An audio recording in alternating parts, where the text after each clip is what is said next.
Overdoses caused by, get this, prescription painkillers. New research suggests patients may have a safer option. Dr. Jay Redan authored the study and joins us now with more. Good morning, sir, from San Francisco this morning. Good to have you with us, doctor. Good morning. Thank you very much. Now, what are some of the side effects of post-operative narcotic drugs? So one of the major side effects, as you mentioned, is addiction. So really, if we don't have to use narcotics at the time of surgery right from the beginning, that's the best way to prevent this problem, is from its source. And the good news is that there are these non-narcotic options to reduce these effects, not only addiction, but falling because patients are woozy at the time of their surgery, problems breathing, just to name a couple. And, do the patients have a safer alternative to the narcotics after surgery?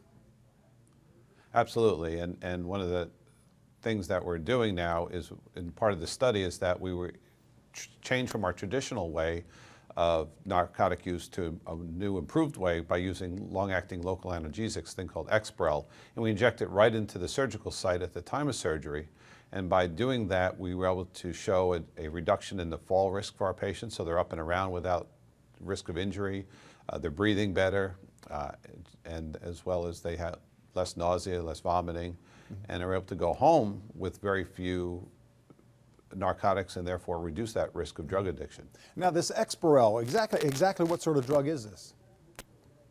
So it's what's called a local analgesics, just like people get the numbing at the dentist office. However, this is a much more potent formulation where we can actually numb the surgical site and inject right at the time of surgery.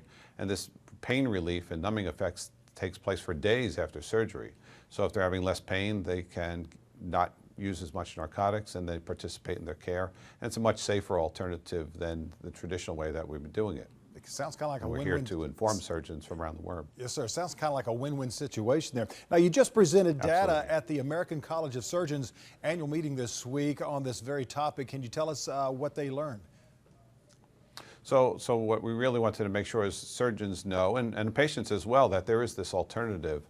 And by injecting the medicine right at the time of surgery, we compared looking at our traditional narcotic use versus the newer approach where we inject the surgical site and use non-narcotic medications.